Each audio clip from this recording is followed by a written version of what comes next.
Good afternoon, everybody, and thank you all for joining us on Freedom at Four. And I am more than ecstatic to be joined by the amazing pianist, my brother Eric Reed, who I've known for so long and have always loved playing with, and and knows so much about this music that I knew he was going to come with a good set of music for us to check out. Man, how you doing, Eric? I'm fantastic. Barry Harris. Barry Harris. That Well, was that was a killing gig. yeah, it was. It was. When was that we did that? Oh, that was shoot. That was about 2013, Man, I, 12 I, or had, I had to 13. shed for that one. I had to put some stuff together. I was like, wait a minute, he's asked me to do what now? Had to go back in the shed. But I love that though. I love it when cats call me for stuff. Oh, I gotta turn my sorry. I love it when cats call me for stuff and I have to like work on some music that I didn't know. There was some of that stuff I wasn't really familiar. I mean, I knew about it, but I hadn't played it. Right, right. I got it. Just for everybody out there, Eric is speaking about a gig that we did back at Dizzy's Club in 2013. I've always loved this record I love everything by Barry Harris, first of all. But Barry did this record that called Luminescence that Luminescence, featured Junior Cook and Slide Hampton in the front line, no trumpet in the front line, which it's just a very unique sound. I love the sound of this record, and Pepper Adams, I believe, on baritone saxophone.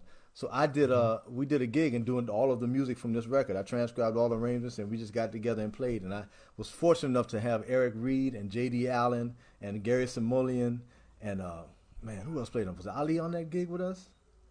No, I thought it was Willie. It was Willie. Willie was on the gig, and man, I'm going blank. I'm sorry for anybody that was on the Yes, gig. I can't remember who played bass on the gig.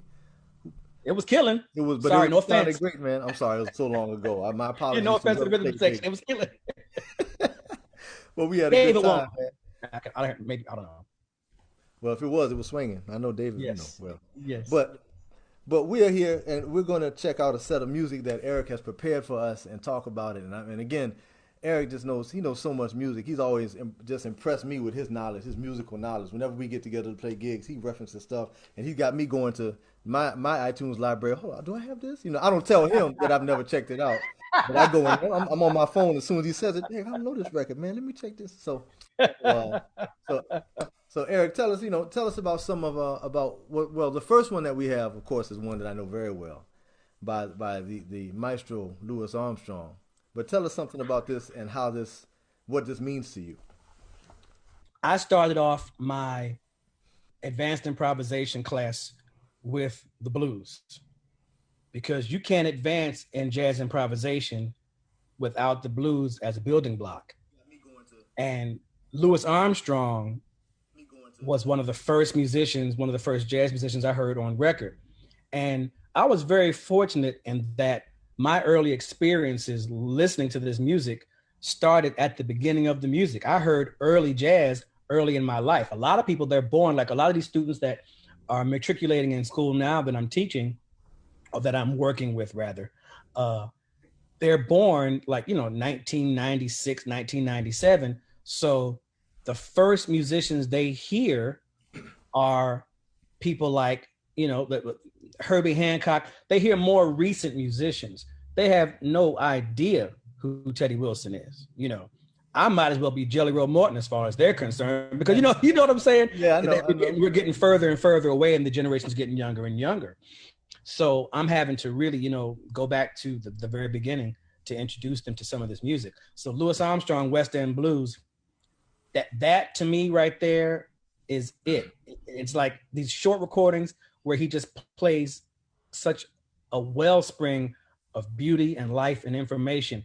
And then when the brother starts singing, I was like, oh my God, how are you singing something as killing as what you played? He's playing. I introduced my students to the what the bebop cats like to call the minor with the six on the bottom, which is just the half diminished, or the minor 7 flat 5, the minor with the six on the bottom.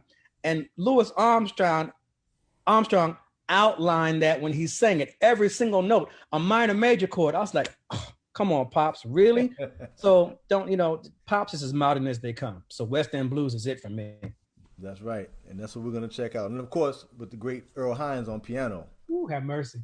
Earl Hines on piano. West End Blues, Louis Armstrong.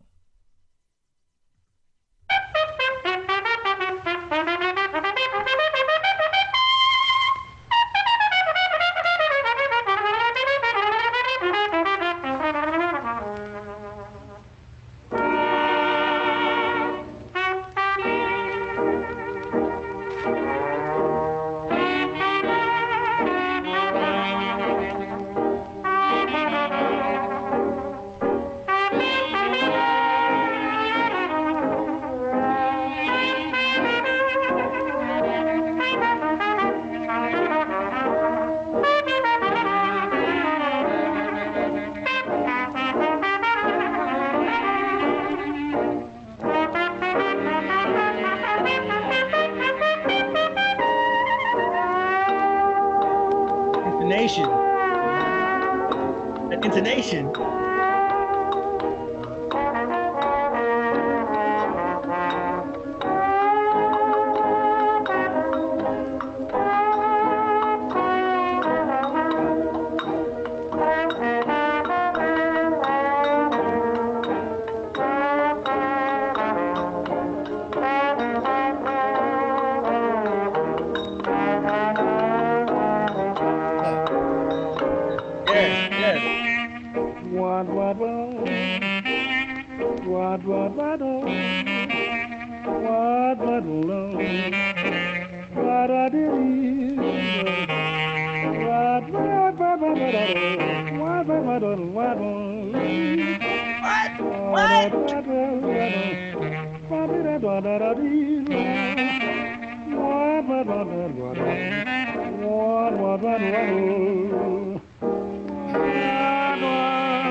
Man, you can't get much more perfect than that. You can't. And that was what, 1928, 29? 28, yeah. So, and I know you know this, Vincent, Chicago.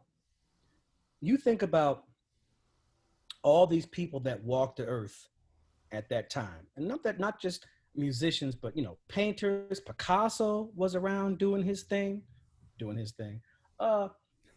Just everybody, just across all over the world. But just talk about Chicago.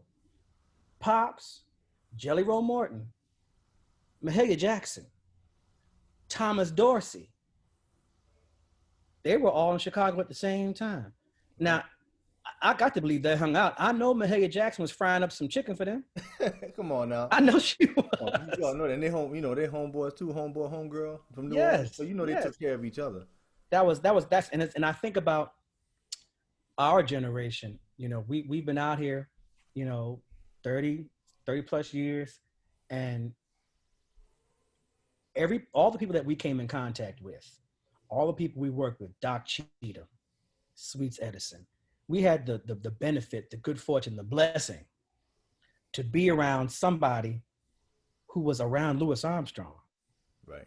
That was like being around Louis Armstrong. You know what I mean? Yeah, of course. That was like their energy. They carried that spirit of Pops and of King Oliver, probably Buddy Bolden, Jelly Roll, James P. Johnson, Fats Waller. They carried that with them, and we got to speak to these men. They were cut from a different cloth too. They were different kind of. They were. I mean, we all know what they had to endure. Yeah. You know, in their lifetimes. You know, just socially, not even to play the music, but just socially. But then also to play the music. Yes. So, and to play the music on a high level, in spite of all of that, right? They say, okay, yeah, you know what? I'll leave this gig, and on my way home, I might get lynched. That's heavy. You know, but what do you think that puts on their minds when they're playing? They say, well, this, what if this is the last time I get to play a gig? How am I going to play tonight? How about that? You know, and not that they what? No, I'm saying not that they always thought in those kind of terms. I'm sure that they didn't go around with the weight of that on them every single night when they played, but there was some of that that entered into their mind and fed the purpose of what they played. Yes, I totally agree. I just wanted, like I said, a brief mention, of course, of the family and loved ones of Breonna Taylor. Yes, yes. You know, the city of Louisville did not see fit to acknowledge her murder, but I'm going to, not trying to be, you know, a drag, no, please, but please do. It's worth mentioning. Her name is worth mentioning, and we need to, you know, fight the good fight. I agree. I agree. It's worth mentioning today, tomorrow, and until it doesn't need to be mentioned anymore. Exactly. That's Her it. her name and all and everyone else who succumbed to this violence and this stuff that's happening. Everybody needs to be mentioned every Absolutely. day until we don't have to talk about them anymore. Truth. So you know, I agree. I agree. And feel free, man. Express yourself. Feel free. You know. All right. Yes, sir. Louis Armstrong, 1928. With Louis Armstrong is Hot Fives, of course, with the great Earl Hines on piano, Mm, West End blues. yeah. So you know, you can't get much more hippie than Pops. You can't. And so let me see. Next on our list, man, this is everything is such. This is such a great list. I was just grooving to this right before we came on the entire thing, and man, I almost was late getting to the Zoom meeting with you, listening to all this great music you put on.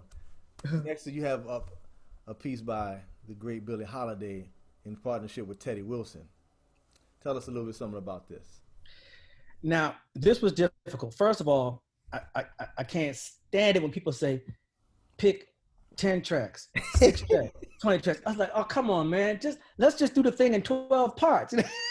Right, But right. I tried to behave. And to be perfectly honest, I don't really remember which one I picked. It was either Miss Brown, What a Little Moonlight, or I Wished on the Moon. That's Miss Brown. Miss Brown. Okay.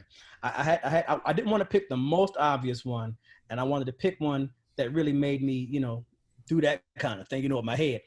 My sister, my oldest sister, I'm the youngest of 4, and my oldest sister by 11 years, she was always an old soul. She was born an old person when she came into this world. I think my parents told me that when she was born, she came out. You know, most babies cry. You know, she came out. She was like, "What's her?" Right. All right, we're gonna do this. Let's go, right?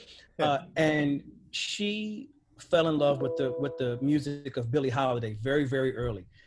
Something about Billie's music and aura, she connected with it when she was like, 12, 13, 14 years old.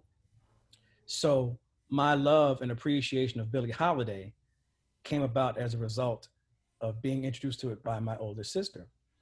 So I went to the local library when we had moved to California in Los Angeles, and they had records you could check out, like records like, behind you, they had records you could just check out. Mm-hmm. So there was this record cover. It was a compilation, a 2-parter on Sony Columbia at the time, 1970s, I think.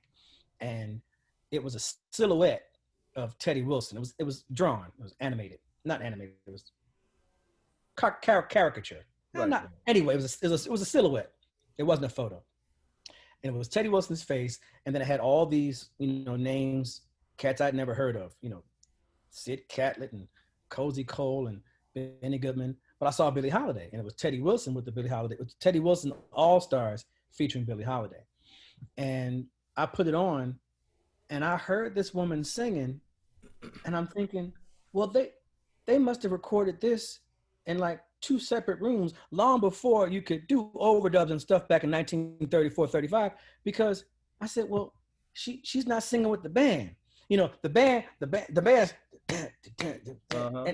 and Billie said, da, da, da, da, da, and she's floating. I said, well, maybe the syncing is off. What's going on? How come she's not singing in time? Right. But I said, wow, this sounds similar to Louis Armstrong, but it's a woman, but the vibe is kind of similar, and she's just singing all against the time. And Billie Holiday is my favorite singer of all time, not just my favorite jazz singer, just my favorite guy. She's my favorite singer of all time. And the deep thing about that is this, and this is the mind-boggling thing about Black music. Billie Holiday did not have a big voice. Right. Her intonation was sketchy. Her elocution was even sketchier. But her timing was just out of this world. And she would just float over the band and be swinging the whole time. Like, how is she doing this? You're right, man. You're right. I said, go ahead, Billie. So I fell in love with this, and I've been a fan ever since. You're right. This is Miss Brown to You, Teddy Wilson's All Stars featuring Billie Holiday from 1935.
Cozy Cole at the end. What?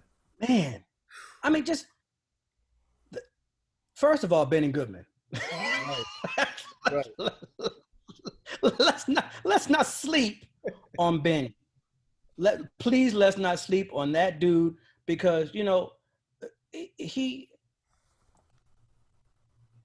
had a different kind of personality. Let's just just put it that way. He had a reputation. Yeah, he had a reputation for being, a different kind of cat. But that licorice stick, man, that's not an easy instrument to play. No, it's not. Anybody who plays that instrument, Poplawski, Goins, Daniels, they'll tell you. Michael White, they'll tell you that instrument is unrelenting. As Joe Templey would say, it is very unwielding. It was very unwielding. God bless you, Joe. I miss you. Miss you, Joe. So much. It was just a couple of days ago, too. Yes, sir. So, that Roy Eldridge, I mean, just that swing, that drive, that determination. It's like, you know what? This is what we do. This is what we do. And you can always tell, just like you, Vince, you can always tell musicians who are musicians, they're proficient, they're knowledgeable, they're professional, and they play really good. And then you can tell those musicians who are fans of the music. They're not just playing music, it's not just a gig, they're actual fans. And when you play, I always used to I used to joke with Wycliffe, when you would play, you had this stance like you were getting ready to, you know, jump into like a jump rope. That step. I said, where's he going? We used to crack up, but you were always prepared to get inside of the music. You play like you're a fan. You're not just a proficient musician. You're a fan of the music. Wycliffe has that same kind of energy, that same kind of feeling. McBride, man, McBride is like he's playing that bass like it's just he's owning the thing. Carl Allen. Like I said, there's like a small handful of cats that when you hear them play, they're all about it. There's nothing that's going to keep them there from getting to that bandstand. Right. And that's how I felt listening to this Teddy Wilson and Billie Holiday. Just the way they were playing, the fire, the intensity, the energy. Have mercy. Man, I agree. I mean, you can hear the joy and the fact that they are enjoying being on that bandstand together, in that studio together. And in the studio. Like, this isn't even a live gig. Right. In the studio feeling is good together. Yes. As many times as we've both been in the studio, the studio can be very sterile and can take all emotion out of you, but to be there and to be able to recreate this much joy, genuine joy, in the way that they just, playing together in a studio. Yes, sir. Is amazing, and you can hear it in everything that they play. I mean, yes, sir. And Benny plays, I'm not to knock him in any other situation, but Benny plays different in these types of situations than he does with his band when he's leading his big band and when he plays in other situations. And I've noticed these Teddy Wilson recordings and others where Benny's playing, and man, he just seems a lot more relaxed, and you can even hear something, an edge in his sound that's just a little different than, when you hear him play Don't Be That Way with his big band and those kind of things that were much, I think, more commercial, sold more records. But he was playing different, as if he took an approach for that and has an approach for this. And I think that was, obviously, it wasn't just by accident or happenstance. I believe it was a conscious effort because, you make certain compromises in some of the things you do to make things more palatable in order to, I remember a story that Francis Ford Coppola told once about making movies and how in his early days, he had a film company. I forgot what the name was, not Zoetrope, I can't remember. But, he wanted to make these certain kinds of films, these kind of art films. But before he could do that, he had to make other kinds of films that were going to be automatic, box office hits to make enough money to do the things that he really wanted to do. Sure. Right. And so the Benny Goodman big bands and some of those things, sing, sing, sing, some of those, like you said, Don't Be That Way, some of those commercial things, I honestly believe allowed him and afforded him the opportunity to make these other recordings, which probably weren't paying a whole lot of money. And to do things like with his group with Charlie Christian and the groups that he had, with Teddy Wilson and Gene Krupa and Lionel Hampton. As immensely popular as Benny Goodman was, there were still certain things I think he had to do in order to get those bands off the ground. I agree, and I think that's something that you probably hit on with a lot of the major figures in the music that became really popular and had a certain amount of success. Yes. If you probably go through their discographies, you'll see certain sessions that were fed by other things that they did, which may have been more commercially successful. Yes. And they did other things that were things that fed their own soul a certain way. That's right. Let's take Nat Cole briefly. Nat Cole, he had this TV show, huge. He was popular. It wouldn't stay on because the sponsors, in the South and all that kind of stuff. It was the 1950s. And some of those records is like, oh, Nat, really? Lazy, Crazy, Hazy Days of Summer. Okay, well, it got him that nice house in Hancock Park. What you gonna say? But you think about Nat Cole, and I used to have a real difficult time with this. I had to reconcile a lot of things earlier on in my career. I said, man, Nat, sell out. He is playing more piano than anybody on the scene. He stops playing piano, sing, make money, and feed his family, survive. I said, oh, then I start shutting up. I see what's going on. But man, Nat Cole is still today an unsung hero in the jazz piano lineage.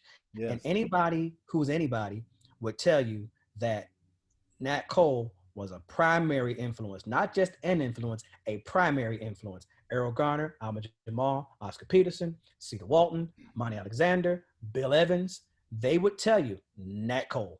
They take Teddy Wilson, Bud Powell, of course, Nat Cole. And when you listen to Nat, you're like, look, he put something on Art Tatum's mind. Now, you know how much piano you got to be playing to put something on his mind? Right. Because Nat Cole, that trio, piano, bass, guitar, that was the trio template. Tatum got his trio after Nat Cole. That's right. Errol Garner, after Nat Cole. Alma Jamal, Oscar, after Nat Cole. That fellow was playing some piano. He was rough. And all piano trios. Keith Jarrett, Herbie Hancock. All piano trios, whether they know it or acknowledge it or not, coming out of Nat Cole. That's right. I can't argue with that.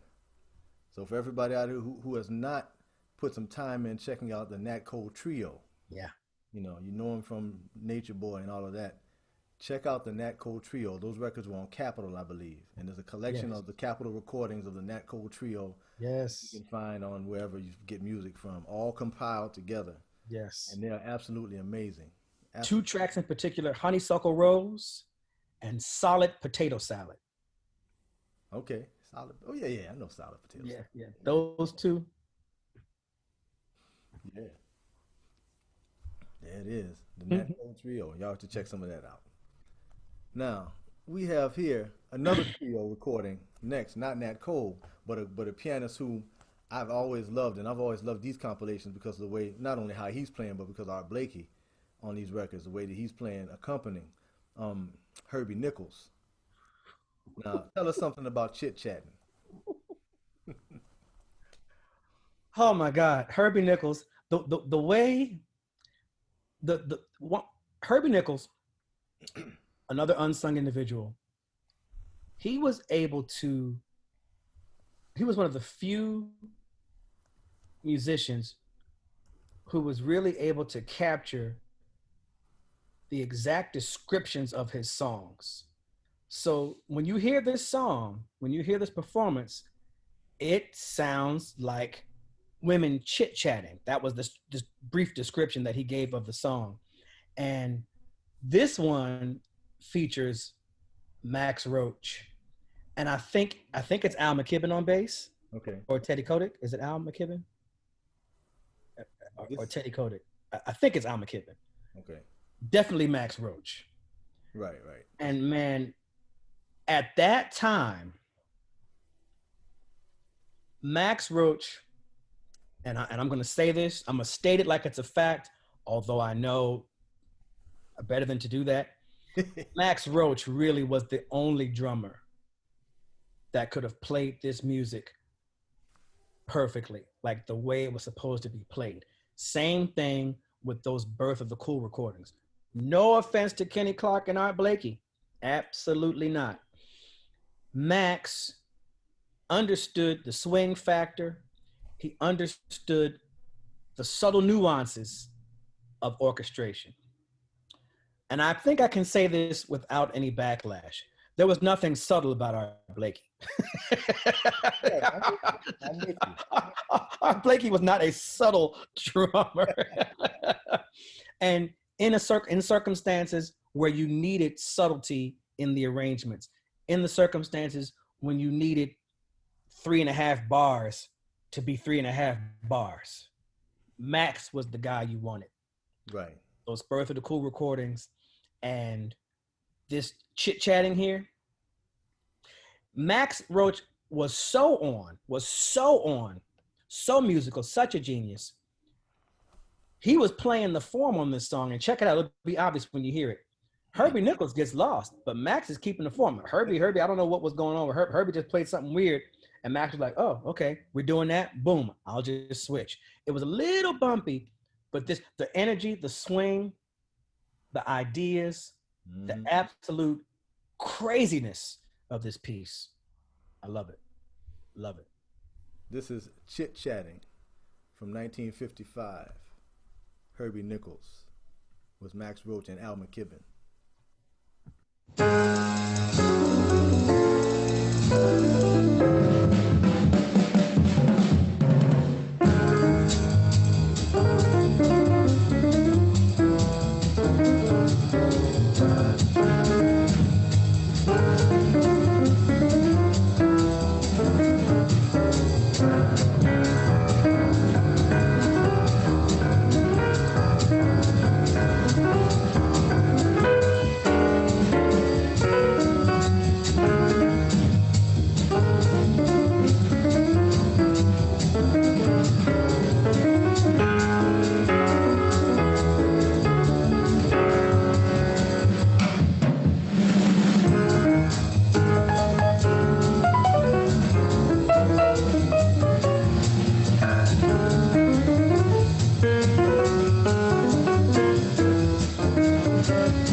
Oh my God. I heard what you're talking about near the end. But you know what I just heard for the first time? It wasn't like Herbie Nichols to get lost in his own music. I'm thinking, like I said, and I just said it before, that he was very literal in his musical interpretations of the description of the tunes. You know, when you're chit-chatting, you know, sometimes you just talking, and you'll cut somebody off, and then sometimes the thread would just go someplace else. So I don't think it was so much that Herbie made a mistake as much as he was just saying, listen, this is kind of what happens in, a real conversation. Somebody else come in and just say something. Right. Slight interruption. Right. I can see that. I can see that. I mean, you can hear it's very conversational, as you can tell. I mean, you're right. He had the right person.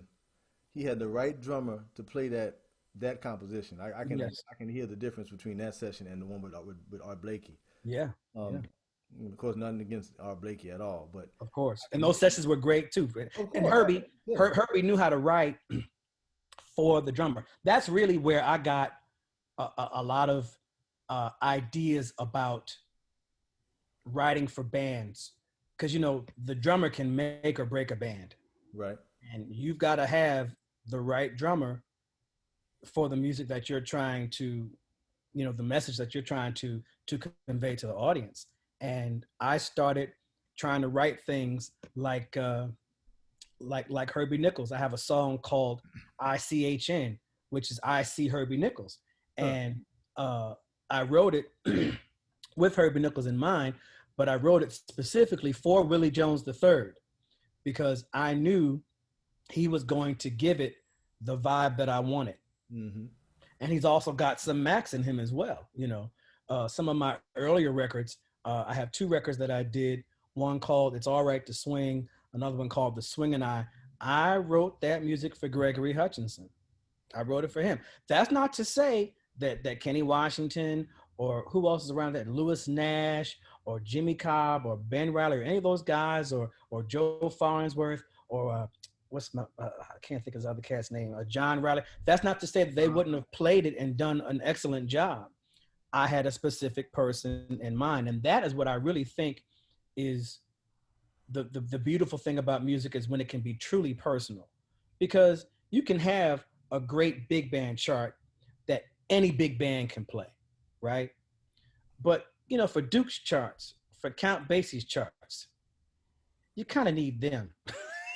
Right. You need Harry Carney. Right. You need Tricky Sam.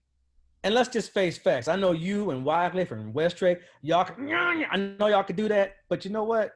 Tricky Sam had some magic stuff. I'm with you. Right? I'm with you 100%.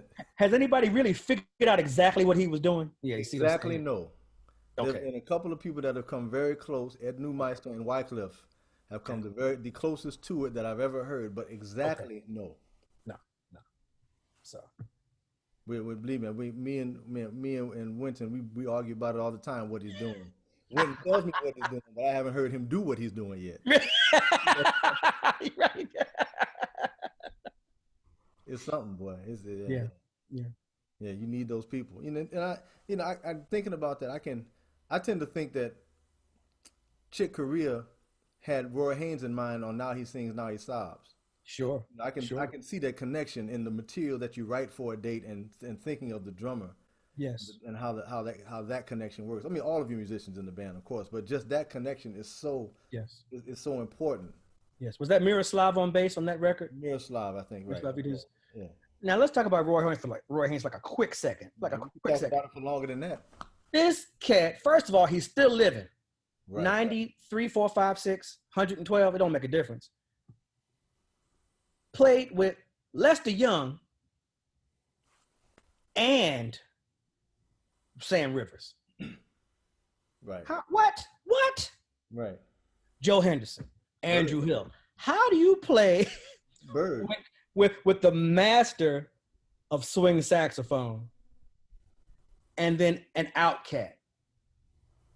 And I asked Mr. Haynes about that, and I said,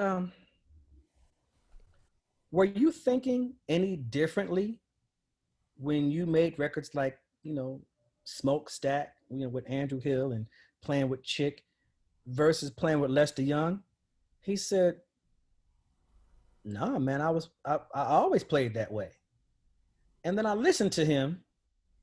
I said, I'll be damned. It just became more of this. He just continued to expand it. Right. And I said, dude, and it's a blessing and a curse to have longevity. None of us want to be heard not at our best. We'd like to be able to get out of the game and say, you know what, my chops, and I say, you know what, I'm going to respectfully retire from playing publicly and, you know, let the young cats have it. So the curse of longevity is people will not hear you at your best if you're old enough and your chops start to do like this. Right. The blessing is you get to transition from sound to sound. I just some new ideas coming in. Okay. Roy Haynes was right there at swing, right there at the dawn of bebop, went through, played with Sarah Vaughan. Okay, and now we're doing hard bop. Okay, cool. We're going to do some trio stuff. Okay, here comes Ornette Coleman. Okay, playing with John Coltrane, live in Newport. Okay, you know, and Elvin had already planted his flag on the John Coltrane Quartet. Elvin has a brief absence. Train calls Roy Haynes. Elvin's lucky he got a gig back. Whatever it was, it has to be. I have to get over that really quickly. You know, I mean, that right there, that Roy Haynes. I know he's human, but I don't know. I don't know that he is. To be honest, I'm not quite sure, but looks like one, but I don't know. You know. Yeah. God bless him. God bless him. God bless him, man. Roy Haynes, and if we have a chance, you know, outside of all this Corona stuff, yes, Roy Haynes is playing somewhere. Run, don't please. Go check out Roy Haynes. Yes, in whatever he's doing. If he's just talking, if he's just walking down the street, go watch him. Speak the truth. Yeah, yes. Roy Haynes, boy. Beautiful, beautiful. Well, next up we have on the list somebody who Roy Haynes played with. We could probably, be hard to find someone he didn't play with. Yeah, right. But we have someone he played with, and now I'll throw one out there. My favorite drummer with Charlie Parker is Roy Haynes. Okay. More so than Max. Okay. Nothing against Max. I love Max too. Of course. Yeah. But his playing with Bird, I love Roy Haynes playing with Bird more than I love Max's playing with Bird. I have to agree. Because of that same thing that you're talking about, that interactiveness that he expanded in that environment playing with Bird, he knew he could do certain things there. Yes. That to me, I heard like my favorite period of Max is after Clifford Brown, and Clifford Brown period and after. Okay. Not necessarily the early bebop period of Max. Gotcha. I love Roy with Max. Gotcha. Roy with Bird. I absolutely with love Bird. Roy with Bird the most. So, yes. So you know, and of course the jazz purists, they can come out and I don't mind. We could argue about this one all day. Well, you know, Max, and I think even the drummers, if you posit this point of view carefully, even the drummers will say that Roy Haynes brought a different intensity to what Bird and Dizzy were doing, and even Bud Powell. Max understood the vocabulary and contributed a certain articulation of the structure of bebop better than any drummer I know. He understood the nuances of bebop. Roy Haynes understood the nuances, and he had that groove. That groove was crucial because bebop was very complicated music to play at that time. And only a handful of cats could really play it well. You had a bunch of disciples, but it was only like 5 or 6 of them who really, first of all, there wasn't no other Bird, okay? Right. There wasn't no other Dizzy, but you had Fats Navarro. You had to watch Fats Navarro. Right. You had to watch Fats Navarro because Fats would hurt you. And then you had Bud Powell. There wasn't no other Bud Powell, right? And the bass players, and I want to talk to a bass player about bebop bass and bass players prior to Ray Brown, because it seems to me that that bass chair was a little tricky for a while. We can get into that some other time. I don't want the bass players to be sending me hate mail. Well, I'll tell you, I had Chris McBride on the first show of this that we did back in July. Wow. And are these archived, Vincent? They're all archived. Okay. They're all archived. And if you can't find them, I'll send them to you. But we started talking about this, about Ray Brown and about bebop bass players. And we kind of agreed that Oscar Pettiford was probably the first one that could play that music with that type of clarity, the clarity necessary to play with it. Yes. And that clarity that he put forth in the Dizzy's early band before Yes. Bird, before the one he had with Bird, Yes. that was something that influenced the way that Ray Brown played with Dizzy. Yes. And it kind of set the template for the kind of clarity through all these new changes and ways that we're playing with the velocity that we're playing with. Yes. You know, that kind of set the table for a bebop bass player. Okay. That makes sense. Pettiford was a bad boy. Oscar Oh my goodness. Oh my goodness. Don't sleep. Don't sleep. But here we have the master of bebop, Charlie Parker, in a piece called Parker's Mood. And tell us something. Give us your... You know, I don't know what these folks expected when they asked me to teach advanced improvisation, because they probably thought I was going to come in there with, you know, Herbie, Chit, Keith. I said, I ain't starting there. I'm starting with the blues. let me make sure they understand this blues thing first. I want to get that straight out in front. Right. And the first thing I played, like I said, was Louis Armstrong, West End Blues, and then I played Charlie Parker, Parker's Mood. Them two choruses he plays up front. First of all, what John Lewis is playing behind him, that intro, first of all, and what John Lewis plays behind him, and then the solo John Lewis plays. Don't get me started on John Lewis. I'll start crying. But Charlie Parker, them first two choruses, all of jazz is right in there. And Miles Davis, a person who always manages to surprise me, he said, everything you need to know about jazz can be said in 4 words. Louis Armstrong, Charlie Parker.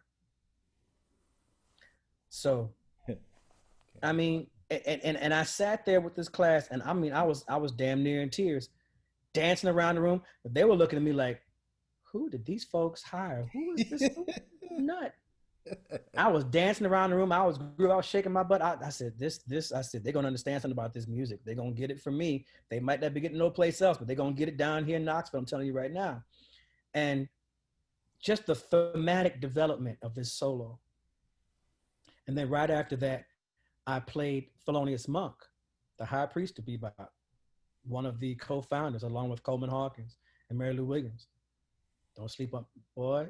I could do a whole Mary Lou Williams show. Don't sleep on Mary Lou. Yeah. Don't sleep on Pittsburgh, Mary Lou.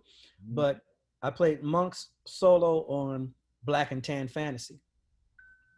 And again, the thematic development of the solo within the context of the blues, and using the energy and the feeling and the spirit and the seeds of the blues as it fuels Black culture, as it fuels the language, as it fuels the music. And listen to Charlie Parker. Mm-hmm. Repeat. Here's another point of view. Oh, God have mercy. And I can't call them kids, they're not kids. These young folks, they heard Charlie Parker. Whatever Charlie Parker they heard prior to that, this put something on their minds. Right. They were all smiling by the time the record was done. I had never seen that happen after playing a Charlie Parker record with young folks. Right. Yeah. Right. Parker's Mood. Now, just so everyone knows, Eric Reed is a professor, is teaching now at the University of Tennessee at Knoxville. You gave me a very long description for your title, so I'm not going to try to repeat it. You could tell me what it is. I'm there. I'm doing jazz. I'm artist in residence, lecturer, jazz piano. Okay, there it is. He's at the University of Tennessee in Knoxville, and they are very lucky to have him because he's dropping nuggets like this. This is Charlie Parker, Parker's Mood, from 1948.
that sound, man. That sound and the purity of ideas and the intent and the absolute no bullshit attitude. I'm sorry for my French. No problem. French is a beautiful language. When you hear Charlie Parker play, it's pure. It's pure. It's pure. And I agree, man. I made a point. You know, I've listened to that, of course, a bunch of times, but I made a point to listen to John Lewis that time.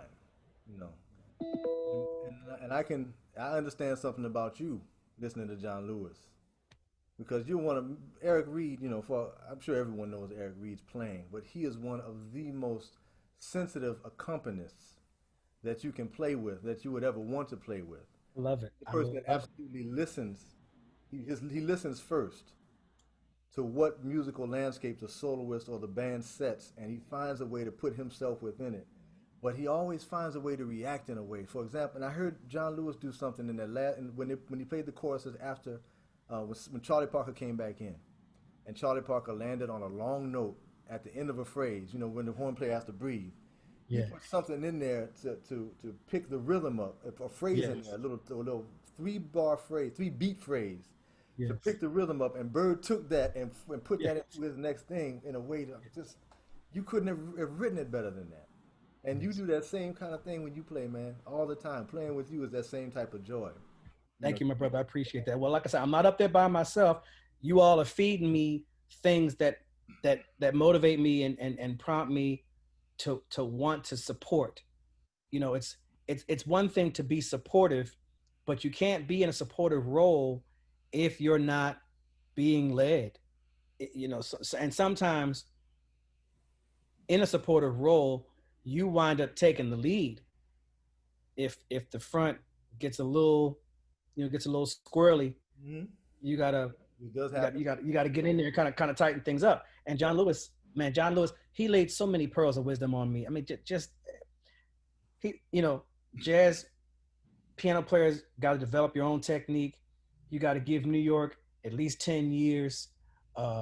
Sometimes it's not just the drummer's job to keep the time. Everybody in the band keeps the time. Just I wish he had written a book.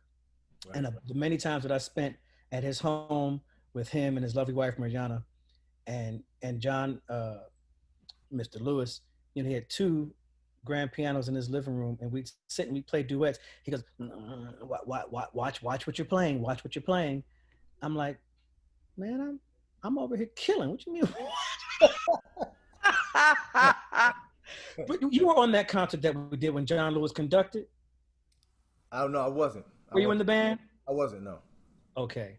When with the Jazz Lincoln Center Orchestra, this was like maybe 2-3 months before he died. Mm-hmm. And John Lewis had me come over to his house because I was going to be playing, piano for all the music. And we did Animal Dance and the Harlequin and stuff from Pyramid and things like that, and Django. And so he's taking me through the music and, coaching me through some things. And we play Animal Dance. Bop, bop, bop, bop, bip, bop, bop,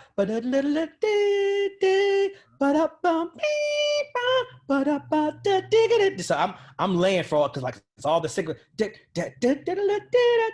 So I'm waiting to get to that swing. Right. So we get to the swing part and I'm lighting it up. He said, watch what you're doing. Watch what you're doing. I'm like, I just feel like completely, deflated. It's like, am I playing something wrong? John Lewis was a very specific Yes. musician. Yes. He had specific dislikes and he had specific likes. And there were certain things that he wanted to hear when he wanted to hear them. And so I said, okay, this is about context. I was trying to make this the Eric Reed show. And I was not really honoring the music. Right. Took me a while to figure that out. And I don't know that he even thought that. But that's what I gathered from that experience. I said, you know what? I'm not really playing the music. Freddie Hubbard told me that Monk told him the same thing. He played with Monk, played a gig or two. Maybe he played in Monk's band. I don't remember. But he said, you know, Hubbard, you know, if you're not going to play the tune, then don't play. And Freddie was like, I'm lighting these changes up. What are you talking about, Monk? Right. And it's what I always talk about, the difference between improvising and soloing. Anybody can solo over chord changes. It takes another kind of player, another thought process to actually improvise, to actually develop lines. Man, I heard you for 3 choruses on a slow blues, turn a phrase around 40 different times. I said, what? I said, okay, this next chorus is coming up. He's gonna play something different. I said, he found some new shit to play. I said, what? That's improvising. That's improvising. Versus, if you practice, hard enough, you can just run a bunch of eighth notes over some ideas, over some chord changes. Anybody can do that. But improvising, that's another thing entirely. And that's what John Lewis was trying to get me to do. He's trying to get me to improvise and not just solo. Right. And Animal Dance that's an amazing piece. We played that one, but I think that's the only thing from that repertoire that we played since I've been in the band. But Animal Okay. Everybody should check out John Lewis's not only as a pianist and not only his work, of course, with the Modern Jazz Quartet, but as a composer and the records that he did on his own and under his leadership. His writing, he was an amazing writer. Yes. And he's an amazing musician. I never knew him. He's one of the ones I'm sorry I missed. I was too dumb when I got to New York, too dumb to go seek him out, too ignorant to know that he was still around for those first 3 years I was in New York. I think he passed before 2000, if I remember right. 2001, I thought, but I could be wrong. Right. I moved to New York in '96, and just for the first 4 or 5 years, I could have at least tried to shine his shoes one time. I never tried to. And I regret that to this day, Mr. Lewis was quite an individual. He was not really appreciated for his contribution and his impact on jazz music.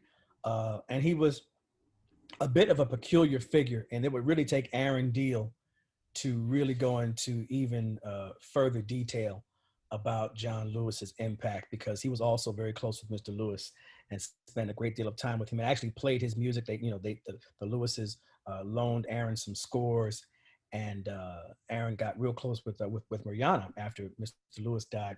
And I hope you get a chance to have Aaron Deal on here if you have not yet. Yeah.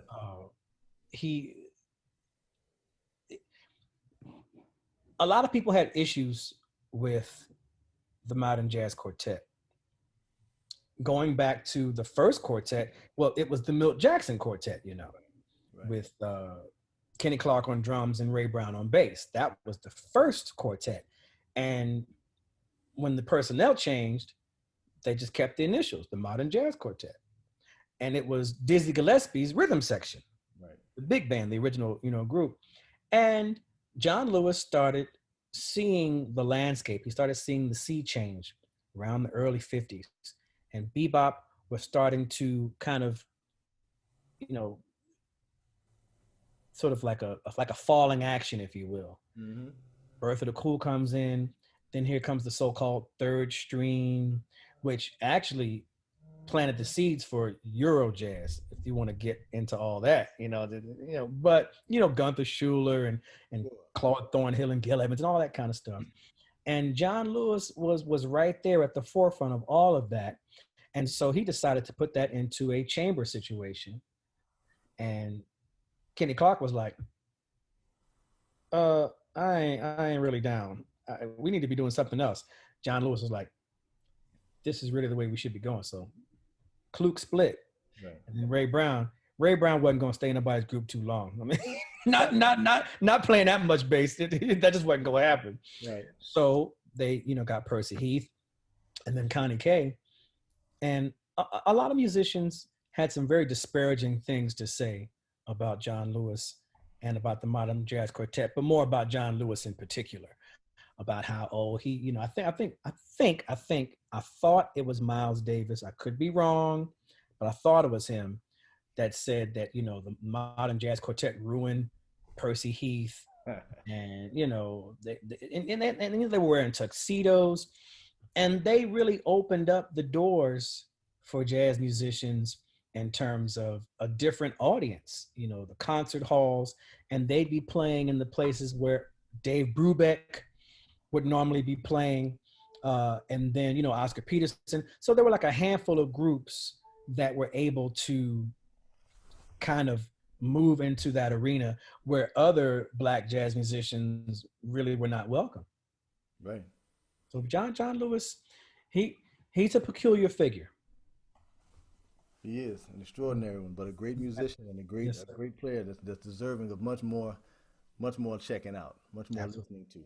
John Lewis. So we're gonna move down this list a little bit, and you've added a couple that just puts us in such a good mood. You know, this is the one that this one actually, the next one is the one that almost made me late to get on here. This piece by Aretha Franklin. Have mercy. I'm just gonna let you talk about this one. I'm not even gonna set it up. Is it Climbing? It's Climbing, yes. Okay. Aretha Franklin, God rest his soul. Queen of Soul, the Lady Soul. Sang jazz, sang pop, could sing classical. Didn't she do Nessun Dorma? Like, you know, Luciano Pavarotti got sick. Pavarotti got sick. That's right. Come on, Aretha. Aretha, extremely rare type of talent. There's nobody like her. There's been nobody before her or like her. That she is one of a kind. And I was never a big fan of Aretha Franklin's secular work. Not because it was secular, it's just that I didn't really connect to it. I mean, I heard her do, you know, Spanish Harlem and Respect and Bridge Over Troubled Water and, you know, Rocksteady. She had big hits, but it just, I couldn't really connect to it, although I could appreciate Aretha's voice. Mm-hmm. But when she did Amazing Grace, Lord have mercy. 1972, I think she'd already won 10 Grammys by that point. Sure. And it was a very interesting time. Black people were empowered. We had afros, and we were wearing dashikis, and we were confident, and we mattered, and we were strong. We had just come out of a turbulent decade of seeing all of our heroes in the civil rights movement cut down within like 5-6 years, just back to back like that, you know. Right. Aretha Franklin represented, and Nina Simone around the same time, Aretha Franklin represented something for the Black community that was crucial for us to have. So for her to come back to the church, Reverend C.L. Franklin, her father said she never left the church, but for her to come and do this concert was really something.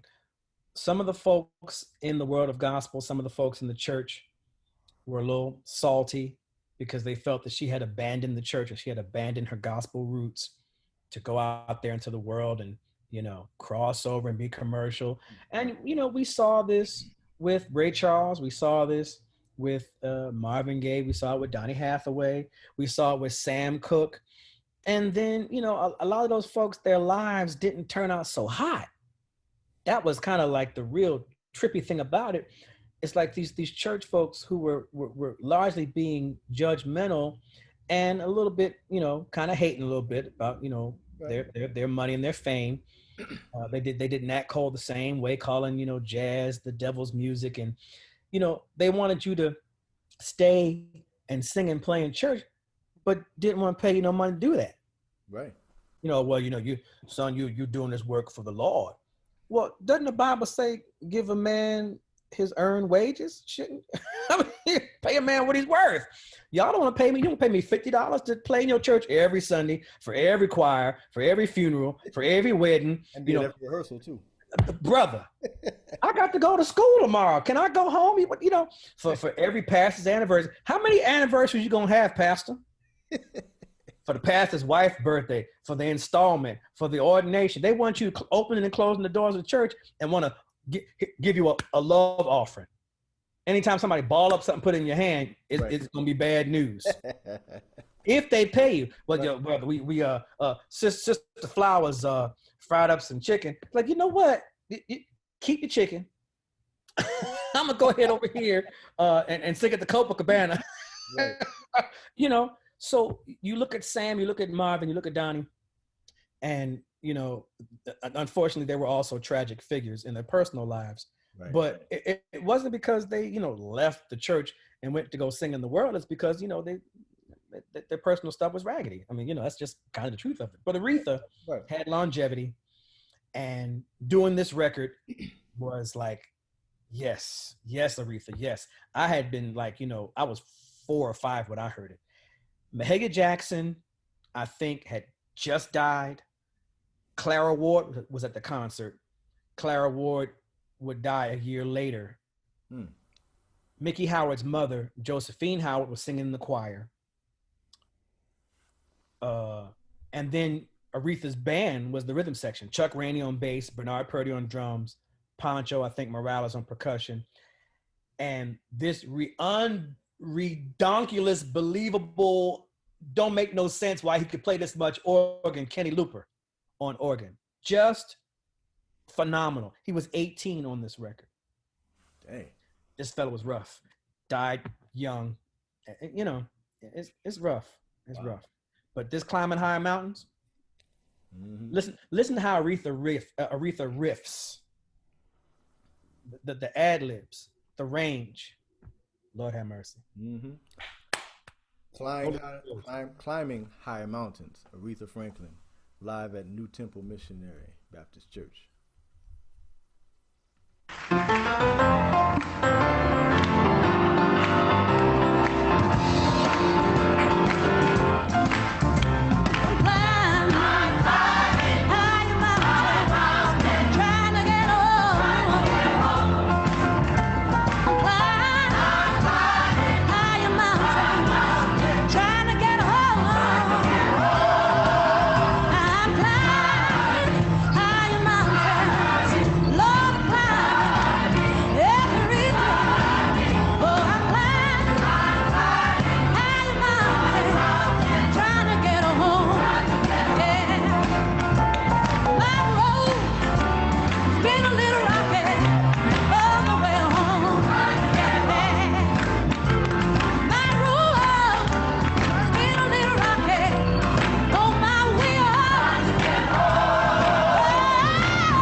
I'm climbing high mountain.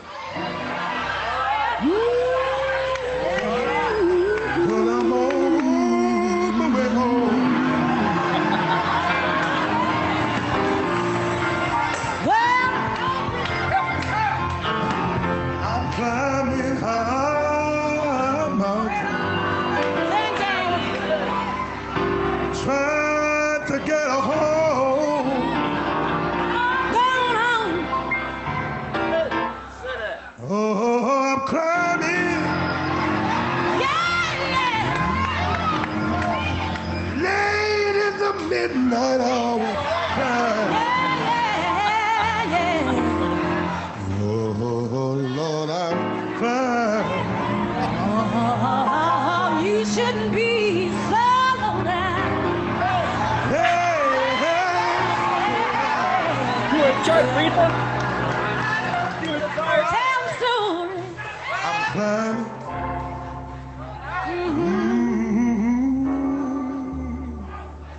High mountain.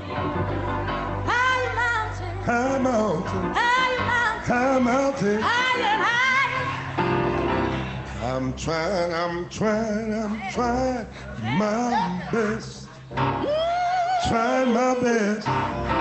Trying my best. My best. Trying my best. My best. Trying my best. Woo. Trying to get one.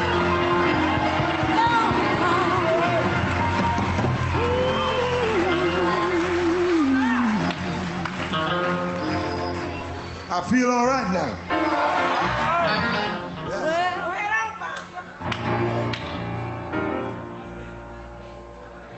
I'd like for us tonight to bring a message to you. Who could God?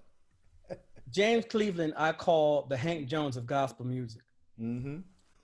That sound he had on the piano. That's him playing piano and singing, of course. The intros he sets up on that record are book-worthy. They're worthy of study and analysis. He sets the tone, he sets the mood. James Cleveland was another very interesting figure in gospel music, and he sometimes was kind of polarizing. He got his start early in Chicago with, as a soprano, as a boy soprano in church, and I think the minister of music was Thomas Dorsey. I'm probably wrong on that, but he was heavily influenced by the Roberta Martin singers, and then started working with the Caravans, Albertina Walker. This was long after Robert Anderson, who sang with Roberta Martin. Robert Anderson ventured off to start Robert Anderson's Caravans, which had Albertina Walker. And then Robert Anderson left, Albertina took it over, it became the Caravans. And James Cleveland played and wrote songs for them. James Cleveland started testing the waters very early, writing songs, playing for groups. And then he started doing these kind of crossover things, bringing a little bit more secular vibe, like kind of Ray Charles, like right around the same time. He and Ray Charles are contemporaries. Have you seen this Ray Charles special with James Cleveland and Ray Charles sitting at the piano? No, I have not. Bruh, it's from like 1982 maybe, and Ray Charles is singing "What Kind of Man Is This?" for James, and he's not singing it entirely right.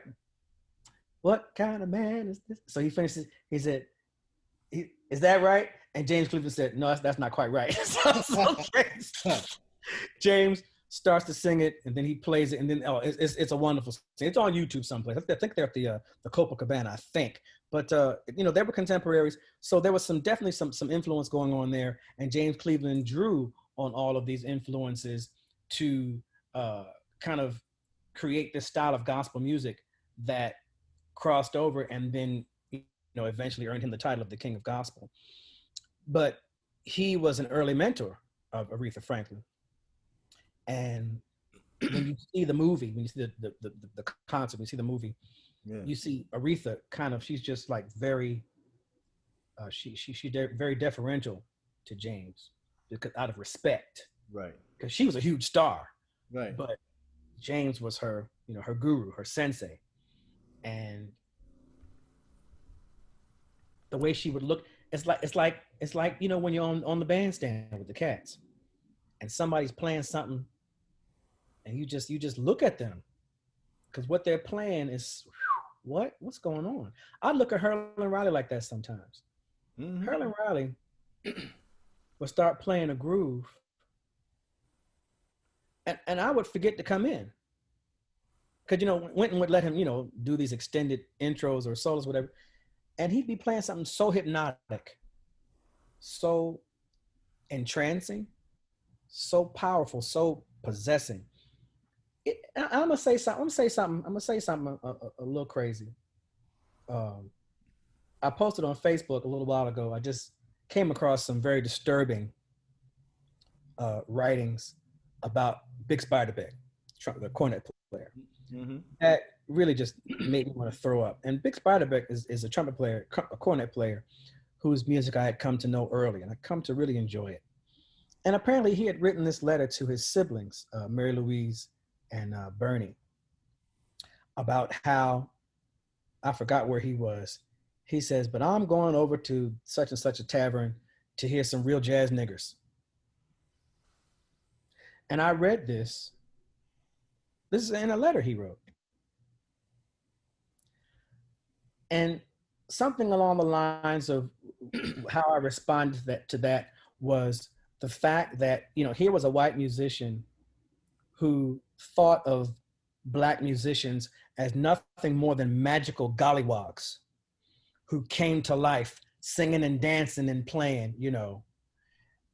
But every other day when we were on the bandstand, we were just these soulless servants without consciences, just these devices of labor.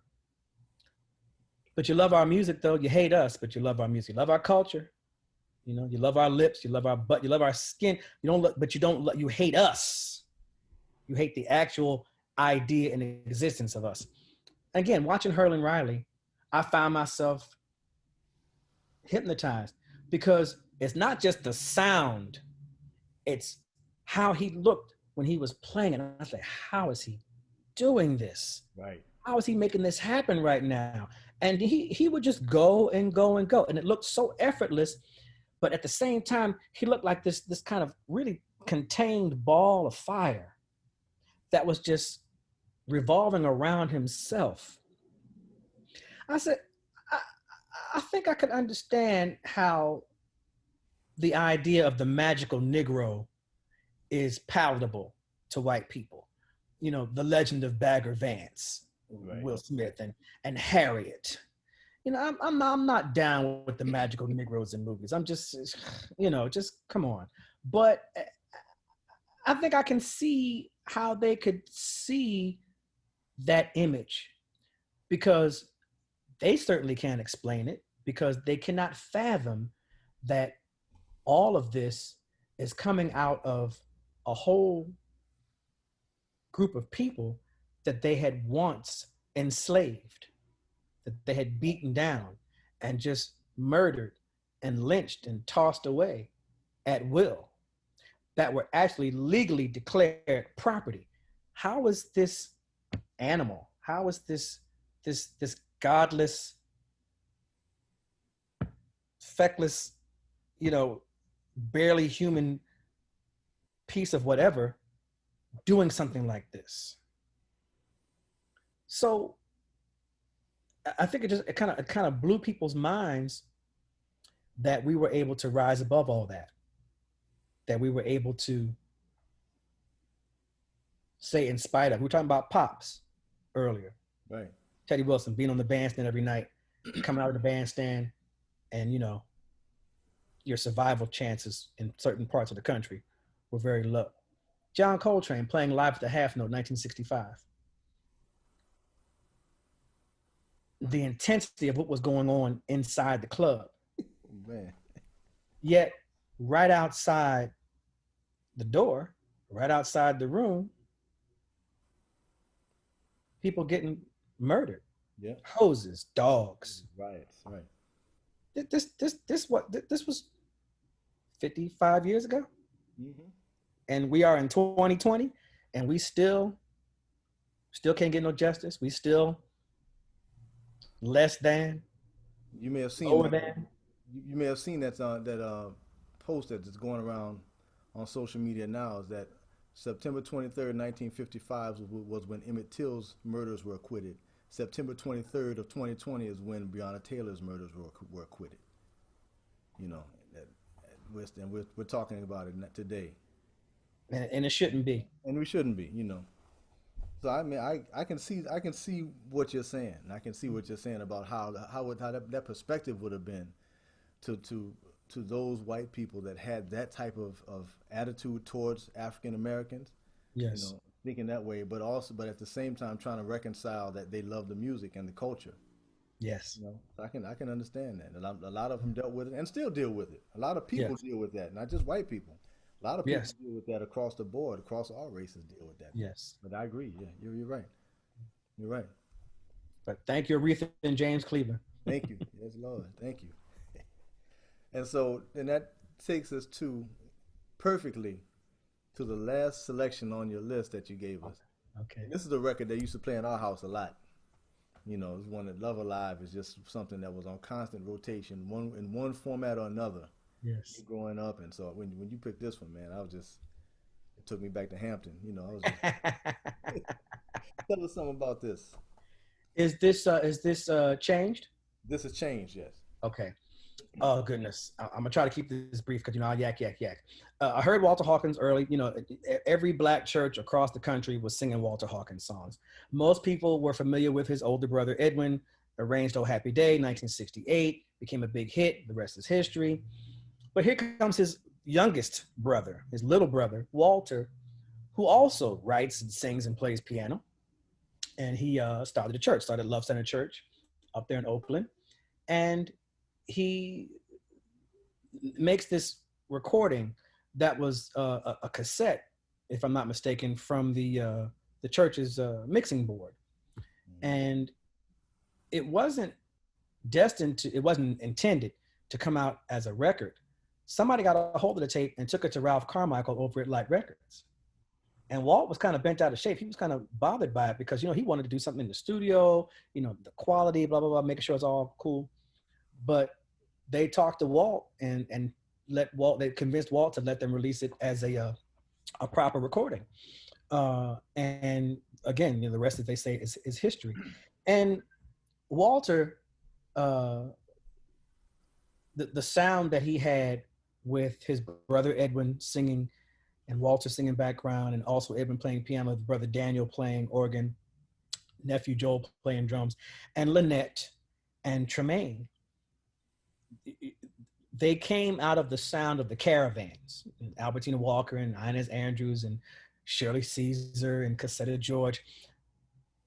There was no other group in gospel like the Caravans where you had that many hot lead singers. Everybody, there was like 5 or 6 lead singers in the Caravan. It's 5 or 6 singers in the Caravans, and they could all lead songs. They didn't always, like Dolores Washington, who just passed away a couple weeks ago, I think. She didn't lead too many songs. She was the high soprano, but she led a couple. And Josephine Howard, but usually it was Inez, Cassetta, Shirley, and Albertina. Those were the ones that were doing most of the leads. Hot group of leads.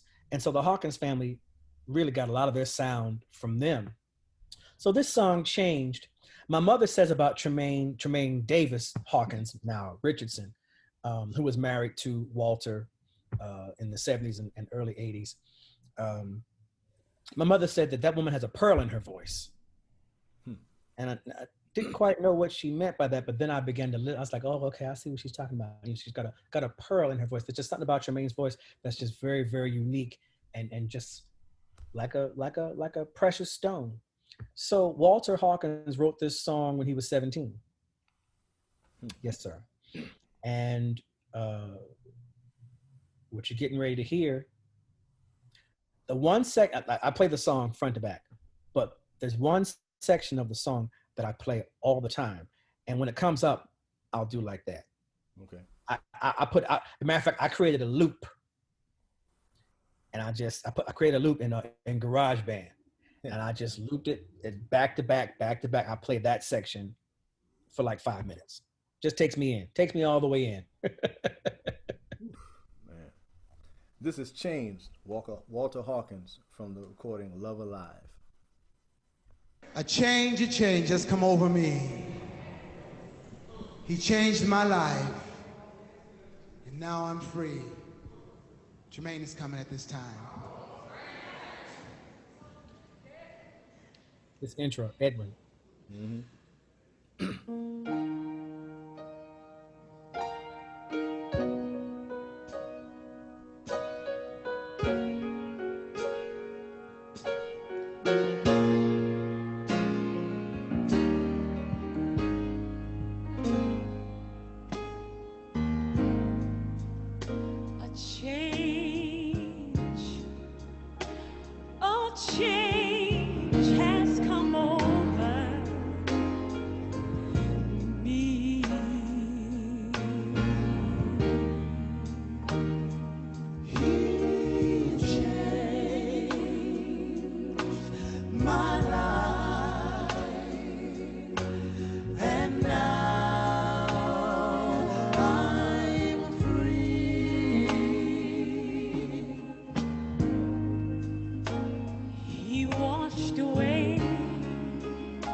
changed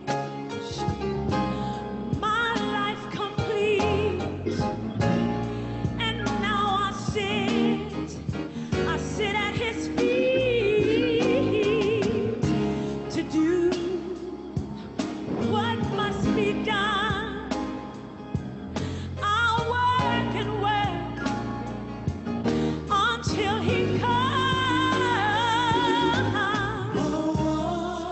A wonderful change, a wonderful change has come over me. Wonderful change Wonderful has change. come over me. Lord, he changed Change, my life complete. change, And now I sit at my Savior's feet to do what must be done. I'm gonna work and work until my Savior comes. Yeah. Wonderful, a wonderful, wonderful change has come over me. A wonderful change.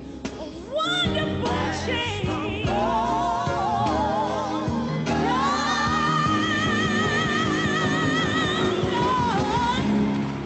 Change my life complete. Change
Uh, They don't sing gospel like that no more. you know, I have to agree, and I hate to sit here and sound like one of those well, back in my day and all of that, but the proof is in the sound. They don't sing gospel like that no more. I'm And with and it's and what they're doing, and let's also acknowledge this. They're doing amazing things. They're singing things that are harmonically and rhythmically intense and adventurous. But the one thing that bugs me, being from the generation that we're from, these background singers today, they all sound the same. It's like this polish that they smeared over their voices, and you can't distinguish one voice from another. And I guess that has become the preferred or ideal sound for background music now. With the Hawkins, with the Caravans, the Cleveland singers, you could actually pick out who the voices were. You could tell who was on top. You could tell. And at one point, uh, their baby sibling, baby sister, Lynette, she was singing the alto part, and Walter was singing soprano in the earlier part. uh-huh. And then they switched later on. And like the three, my God, Walter, Edwin, and Lynette, they had like one little area, one little part of the range where you really couldn't tell whose voice it was, because Lynette has a low, she could sing real low Right. and real high, you know. But there's like one area where Edwin and Walter and Lynette all have the same timbre. And it's like, when you have that kind of, it's like having a band that can play pretty much anything. Right. No, it doesn't really make a difference what kind of music it is, what the tempo is, what the key is, what the time signature is. You can just we can do all. You have so much versatility. And the Hawkins family, they were and listen, them folks knew how to breathe too. You had to breathe to sing with them Hawkins. Didn't they? You had to breathe. Didn't they? And the part when they sang that unison, the first time that they did it, when you pointed it out, when you saw you raise your finger, how beautiful that unison was with the male singers in the falsetto, indistinguishable from the Yes. female singers on the same note. The way that even the vibrato was on the same frequency Yes. they were Yes. playing. And then they broke into the harmony the second time. Just And that's something that I think only comes from being in family.